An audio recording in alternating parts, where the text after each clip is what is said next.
There's a financial catastrophe that destroyed more wealth than the dot-com bubble, rivaled the Great Recession in its economic impact, and altered the trajectory of millions of lives.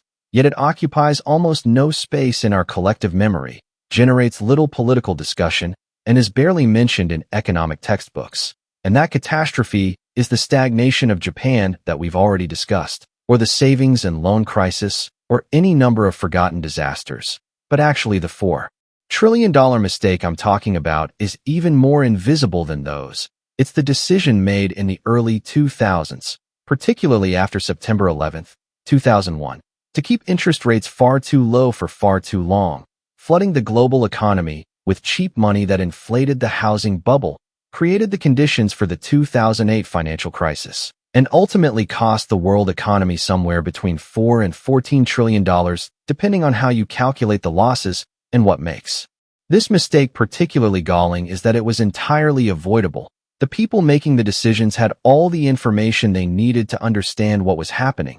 They had the tools to prevent it, but they chose not to act, and their choice, or more accurately their series of choices over several years, set in motion a chain of events that would devastate the global economy and the effects of which we're still living with today, nearly 2 decades later, in the form of massive government debts, weakened financial institutions, reduced trust in markets, and an entire generation that came of age during economic crisis rather than prosperity.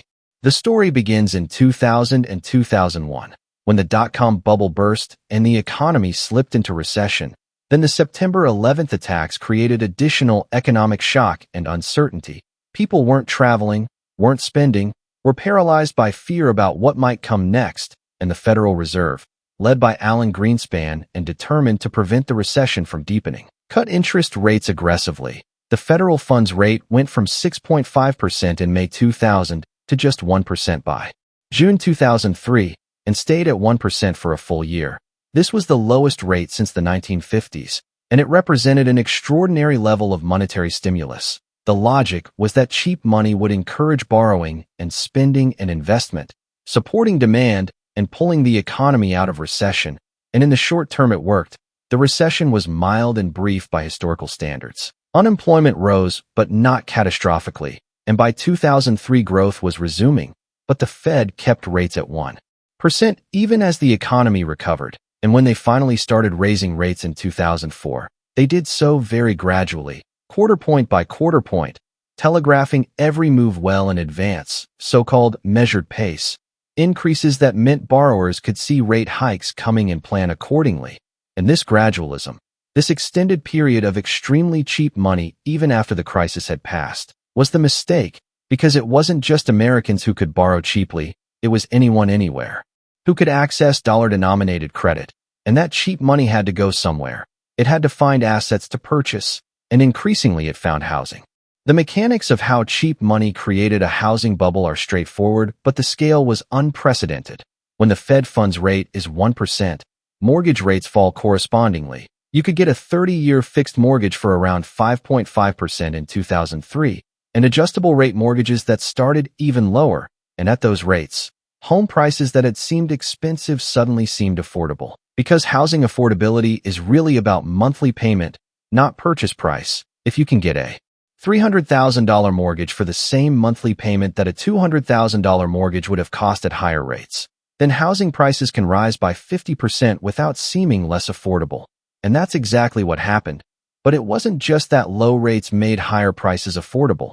It was that they created an incentive to buy housing as an investment, not just a place to live. Because if mortgage rates were 5.5% and housing prices were appreciating at 10 or 15% a year, you could borrow money at 5.5% to buy an asset returning 10 or 15%.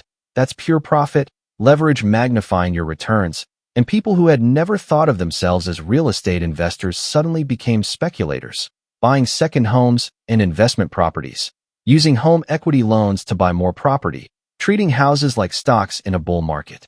The financial industry responded to cheap money and rising home prices by innovating, or more accurately, by creating financial weapons of mass destruction disguised as innovation. Subprime mortgages that lent to people who couldn't really afford houses, based on the assumption that rising prices would bail out any problems. adjustable rate mortgages with teaser rates that started low but would reset higher, interest-only mortgages where you paid no principal, negative amortization loans where your balance actually increased over time, and the truly insane stuff, ninja loans for borrowers with no income, no job or assets, stated income loans where you just claimed whatever income the loan required without documentation. These products existed before, but their use exploded during the cheap money years, and the reason was simple: originators made money on volume. They'd create a mortgage and immediately sell it to investment banks who would package it into mortgage-backed securities. So the originator had no long-term risk. They got their fee whether the borrower could actually pay or not.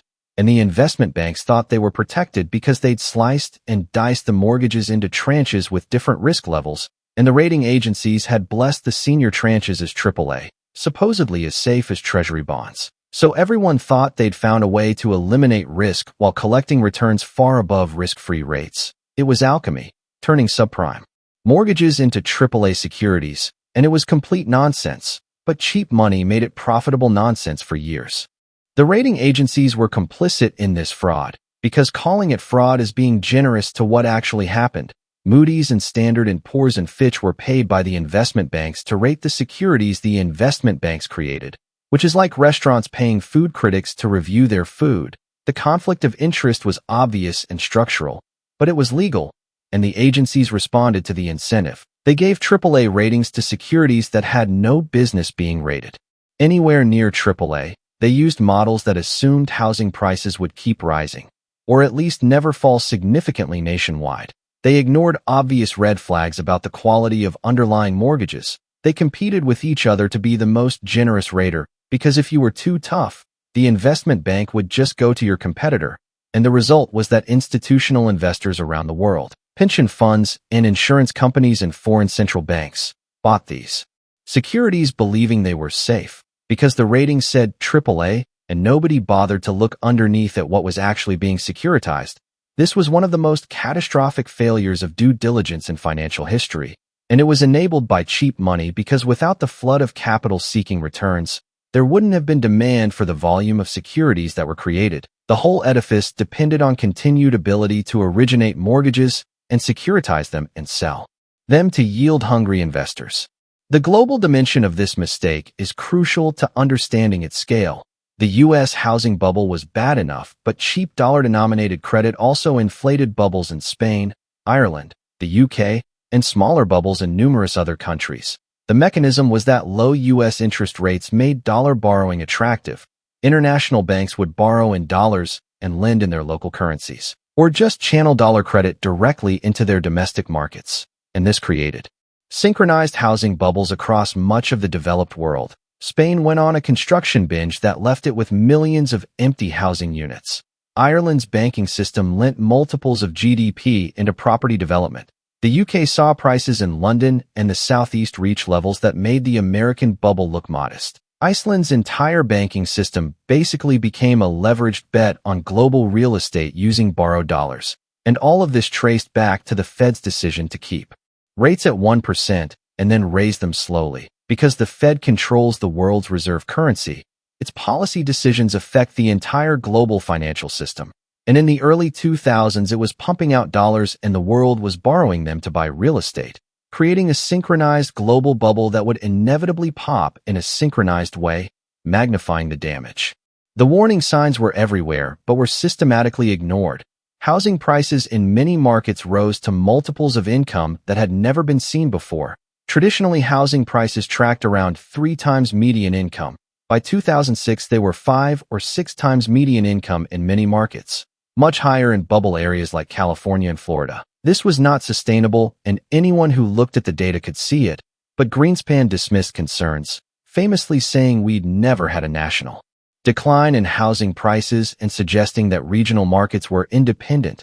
Ben Bernanke, who replaced Greenspan as Fed chairman in 2006, told Congress that problems in subprime would be contained, wouldn't spread to the broader economy. Regulators saw the explosion of subprime lending and exotic mortgages, but did essentially nothing to rein it in. The prevailing ideology was that markets would self-correct, that if lenders were making bad loans, they'd suffer the consequences and adjust. that government shouldn't interfere with financial innovation. And underneath all this was the belief, never quite stated but always present, that the Fed could always cut rates if things went wrong, that monetary policy could always rescue the economy. So why worry about asset bubbles? Just clean up after they pop. This was the Greenspan put, the implicit guarantee that the Fed would support asset prices. And it created moral hazard, encouraging exactly the kind of risk-taking that would make the eventual bust catastrophic. The bubble peaked in 2006. Housing prices topped out. Sales volumes began declining. Inventories of unsold homes started rising. And at first this seemed like a normal correction, a cooling of an overheated market. But by 2007, it was clear this was something worse. Subprime mortgages were defaulting at accelerating rates. The securities backed by these mortgages were losing value. Financial institutions that had gorged on these securities faced mounting losses, and the market for mortgage-backed securities froze. Nobody wanted to buy them because nobody knew what they were worth. The models had assumed housing prices would keep rising. And when that assumption failed, the models couldn't price the securities, so trading stopped, and financial institutions that had been using these securities as collateral for short-term borrowing suddenly couldn't roll over their funding. And the modern financial system runs on short-term funding, on the assumption that you can always borrow overnight to finance your positions. And when that assumption failed, when lenders stopped lending even against supposedly AAA collateral, the system seized up like an engine without oil. The actual crisis hit in stages. Bear Stearns collapsed in March 2008 and was sold to JP Morgan in a government-arranged shotgun marriage. Fannie Mae and Freddie Mac were nationalized in September. Then Lehman Brothers was allowed to fail on September 15, 2008. And that was the moment the crisis metastasized from a financial sector problem into a global economic catastrophe. Lehman's failure froze the commercial paper market, which companies used to finance day-to-day operations. It froze money market funds when one fund broke the buck, meaning its share value fell below $1 because it held Lehman debt. It created a panic about counterparty risk. Nobody knew who else might fail or who was exposed to failing institutions. So trust evaporated. Banks stopped lending to each other. Companies couldn't finance inventory or payroll. The real economy ground to a halt. And within weeks, unemployment was spiking. Production was collapsing. Trade was falling off a cliff. And the global economy was in the worst crisis since the Great Depression, all triggered by the bursting of a housing bubble that had been inflated by years of too cheap money. The policy response was massive and unprecedented. The Fed cut rates back to zero and implemented quantitative easing, buying trillions in bonds to inject money into the system. Congress passed the $700 billion TARP program to recapitalize banks, then an $800 billion stimulus package to support demand. Similar measures were taken in Europe and Asia. Governments guaranteed bank deposits and provided liquidity and essentially did whatever it took to prevent complete collapse. And these measures worked in the sense that they prevented Great Depression 2.0. The financial system was stabilized. The economy eventually resumed growing. Unemployment eventually came down, but the cost was staggering. The direct bailouts were measured in trillions. The lost economic output from the recession was many more trillions. Unemployment peaked at 10% in the US and higher in Europe. Millions lost homes to foreclosure. Retirement savings were devastated. Young people entering the job market faced years of limited opportunities. Government debts exploded as tax revenues collapsed and spending increased. And the social and political fallout included the rise of populism, the Tea Party and Occupy Wall Street, and eventually Trump and Brexit, and the general collapse of faith in institutions and expertise that characterizes our current era. All of this traces back in large part to the financial crisis, which traces back to the housing bubble, which traces back to the decision to keep money too cheap for too long in the early 2000s. Calculating the actual cost is difficult because it depends on assumptions about what would have happened otherwise. The most direct measure is the loss in stock market value. U.S. markets fell about 50% from peak to trough, wiping out roughly $8 trillion in wealth. Global markets fell similarly, adding trillions more, but stock markets recovered relatively quickly. If you held through the crisis, you eventually recovered. The more permanent losses were in housing. Millions of foreclosures destroyed household wealth that never recovered.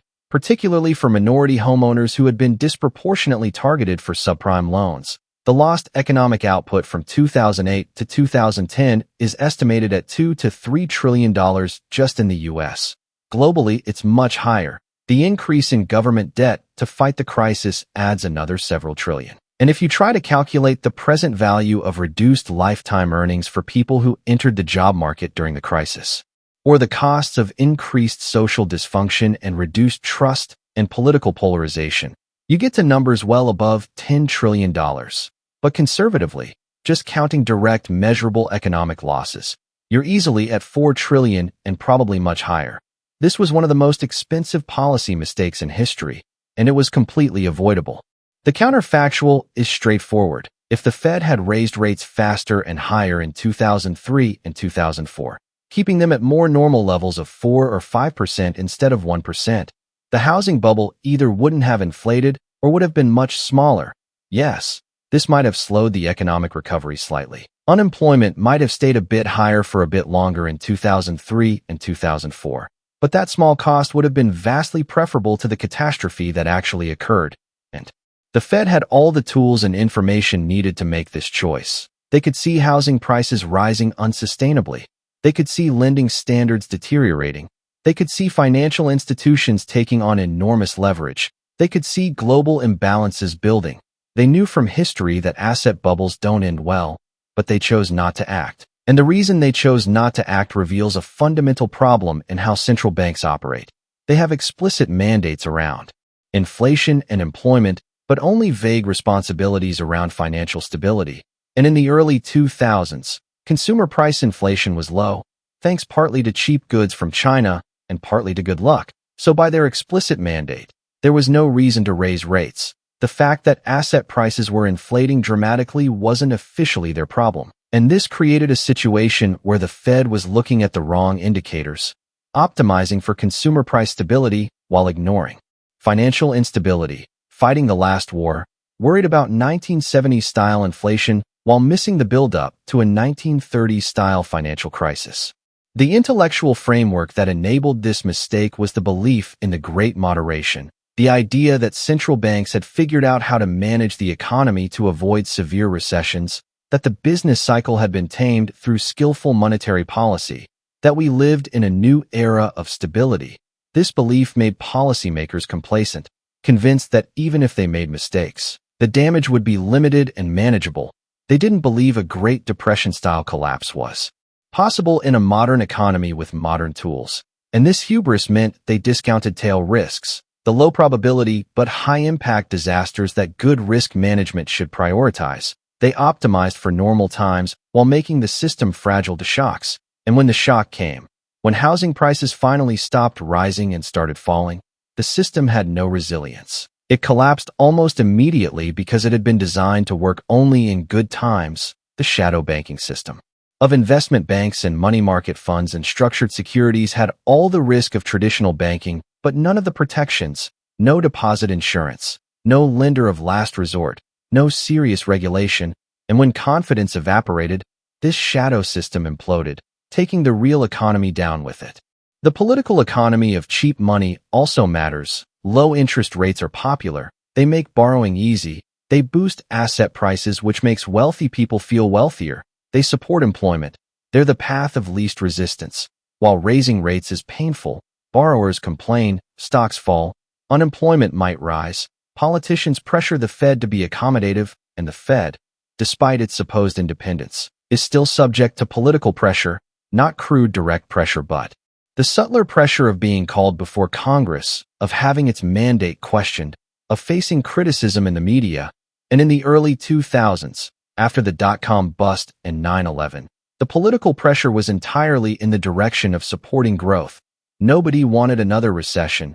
Nobody wanted to be blamed for killing the recovery. So the Fed took the easy path, kept rates low, accepted the gradual buildup of imbalances, and when people warned that housing was a bubble, that lending standards were deteriorating, that leverage was dangerous, these warnings were dismissed as pessimism, as not understanding the new economy, as wanting to deny ordinary Americans the chance to own homes.